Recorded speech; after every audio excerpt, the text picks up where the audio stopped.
You know that gut-wrenching feeling when you hear a song that takes you back to a moment frozen in time? Well, imagine being Annie Denver, now 78 years old, who just confirmed something about her late ex-husband John Denver that has left fans around the world completely speechless. What she revealed about the man behind one of the most iconic love songs ever written will change everything you thought you knew about their relationship. But before we dive into Annie's shocking confirmation, make sure to hit that subscribe button and ring the notification bell, because what you're about to discover might just be the most heartbreaking revelation in music history. Picture this scene. It's 1966 at Gustavus Adolphus College in Minnesota. A young sophomore named Annie Martell is backstage, carrying signs for a silly little musical production. She's wearing blue jeans, a flannel shirt, and penny loafers, completely unaware that her life is about to change forever. On stage, a member of the Chad Mitchell Trio is performing, his voice filling the auditorium with a warmth that would soon capture the hearts of millions.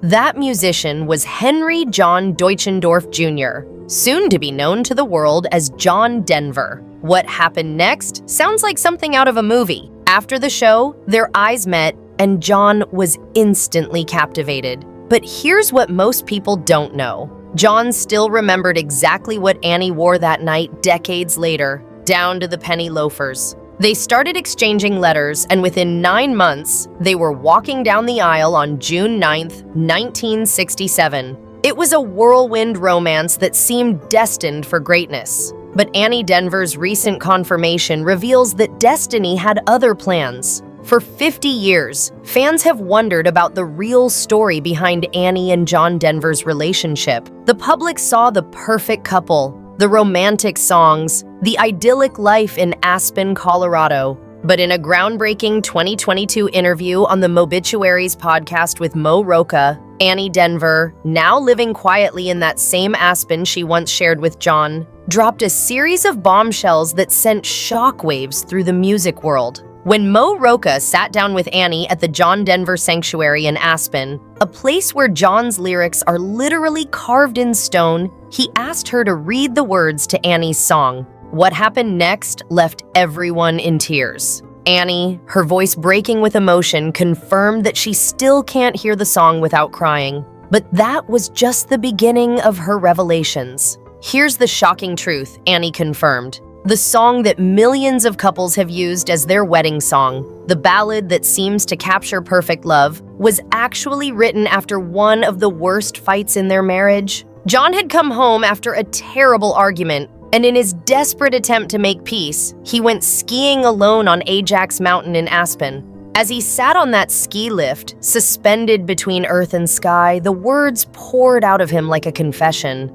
Annie revealed that John rushed home and wrote the entire song in less than 10 minutes. 10 minutes. Think about that. One of the most beautiful love songs ever written took less time to create than it takes to make a cup of coffee. But here's what makes it even more heartbreaking. Annie confirmed that for John, the song became something more than just an apology. It became, in her words, like a prayer. A desperate plea to save something that was already breaking apart. Let's go back to understand how they got to that point. John Denver wasn't born John Denver. He was Henry John Deutschendorf Jr., born on December 31st, 1943, in Roswell, New Mexico. His father, Henry John Dutch Deutschendorf Sr., was an Air Force pilot who broke records and moved the family constantly. By the time John was in high school, he had lived in Arizona, Alabama, Texas, and Oklahoma. This nomadic childhood would later influence his desperate search for home, a theme that would run through all his music. When John was 11, his grandmother gave him a 1910 Gibson acoustic guitar. He taught himself to play, and by the time he was in college at Texas Tech studying architecture, he was performing in local clubs. But architecture wasn't his passion. In 1963, he dropped out and moved to Los Angeles with just his guitar and a dream. He was told his name, Deutschendorf, was too long and too German, so he chose Denver after the capital of his beloved Colorado, even though he'd never lived there. In 1965, after playing in Los Angeles folk clubs and barely making ends meet, John auditioned for the Chad Mitchell Trio and got the job. This is where fate intervened. The trio's tour took them to that small college in Minnesota where Annie Martell was studying. Annie recently confirmed that their initial meeting was electric. John was mesmerized not just by her beauty, but by her grounded nature, her Midwestern sensibility that contrasted with the chaos of the music world. Their marriage in 1967 coincided with a pivotal moment in John's career. He had written a song called Babe, I Hate to Go, which producer Milt O'Coon reworked into Leaving on a Jet Plane. When Peter, Paul, and Mary recorded it in 1969, it shot to #1. Suddenly, John Denver wasn't just a struggling folk singer. He was a songwriter with a hit record, but success came with a price that Annie is only now fully revealing. She confirmed that John was obsessively ambitious, something she didn't fully grasp until fame hit. He would drive himself relentlessly, doing his own promotion, playing free concerts, visiting radio stations, anything to build his fan base. While other artists relied on record labels, John was creating his own path, and Annie was there, supporting him, even as she watched the man she married slowly disappear into John Denver, the superstar.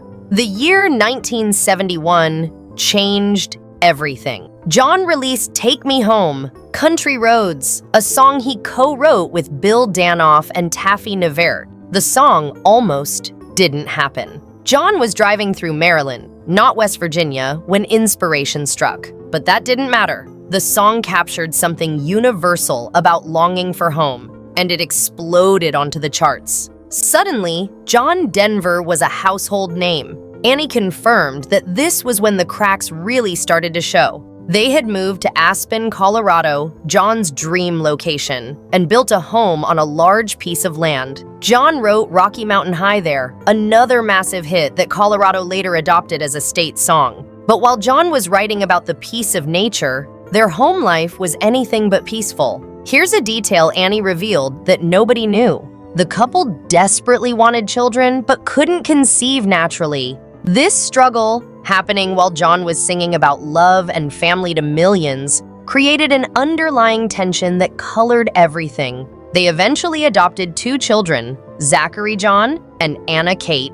John would later write A Baby Just Like You for Frank Sinatra with the line, Merry Christmas, Little Zachary, showing his deep love for his adopted son. But the pressure was building. By 1974, John was one of the biggest stars in America. He had his own television specials, was hosting award shows, and his seasonal special Rocky Mountain Christmas was watched by over 60 million people. He was everywhere, except at home. Annie confirmed that John would disappear for weeks on tour, and when he returned, he was a different person, exhausted, stressed, and increasingly dependent on alcohol to cope. This brings us back to that day in 1973 when Annie's song was born. Annie revealed new details about that fight. It wasn't just any argument. It was about John's absence, about his priorities, about the fact that fame had become more important than family. When John went skiing after their fight, he wasn't just seeking peace. He was confronting the reality that his marriage was falling apart. The lyrics of Annie's song take on new meaning with Annie's confirmation. You fill up my senses like a night in a forest. This wasn't just poetry. It was John trying to capture something ephemeral, something that was slipping away. Like the mountains in springtime, beautiful but temporary, like a walk in the rain, refreshing but fleeting. Every image in the song speaks to impermanence, to moments that can't be held. Annie confirmed something else that changes how we see John's catalog. His other songs from this period, like Poems, Prayers, and Promises and Sunshine on My Shoulders, all carried this same bittersweet quality. He was writing about happiness while struggling with depression, singing about sunshine while battling dark clouds in his personal life. The year 1975 should have been John's triumph. He had 4 #1 songs, Thank God I'm a Country Boy, Sunshine on My Shoulders, Annie's song, and I'm Sorry. But Annie revealed that I'm Sorry wasn't just another hit. It was John's actual apology to her, released to the world before she even heard it privately. Imagine learning your husband's feelings through the radio along with millions of others. By 1979, the marriage was in serious trouble. John's fame had peaked, but he was struggling to maintain relevance as musical tastes changed. He threw himself into humanitarian work, environmental causes, and even politics. He was appointed by President Jimmy Carter to serve on the Commission on World and Domestic Hunger. But Annie confirmed that these causes, while noble, became another way for John to avoid dealing with their relationship problems. The end came in 1982. After 15 years of marriage, Annie filed for divorce. But here's what she confirmed that nobody expected. The famous chainsaw incident, where John cut their marital bed in half, wasn't just about anger. She revealed that it was preceded by her own act of frustration. She had cut down some trees on their Aspen property that John loved, trees he considered family. The bed cutting was his response, a dramatic gesture that showed how far they'd fallen from the love that inspired Annie's song.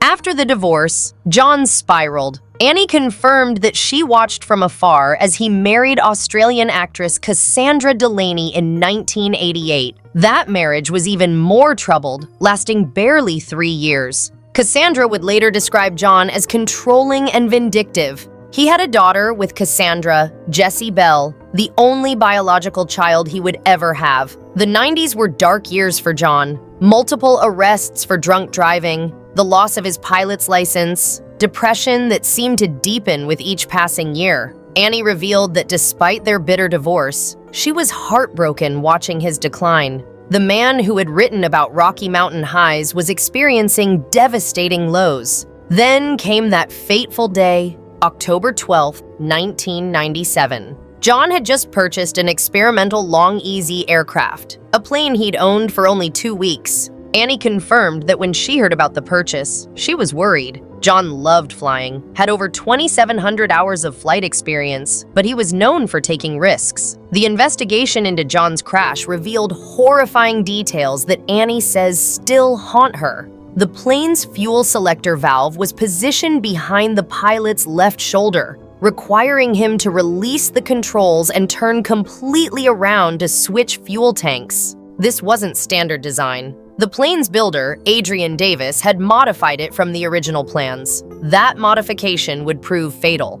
Witnesses described seeing John's plane flying about 500 feet above Monterey Bay. They heard the engine sputter, then watched in horror as the plane suddenly nosedived into the ocean. It disintegrated on impact. John was killed instantly, his body suffering massive blunt force trauma. He was 53 years old. Annie confirmed that when she heard the news, her first thought wasn't about their troubled history. It was about the young man with the guitar who had captured her heart in Minnesota.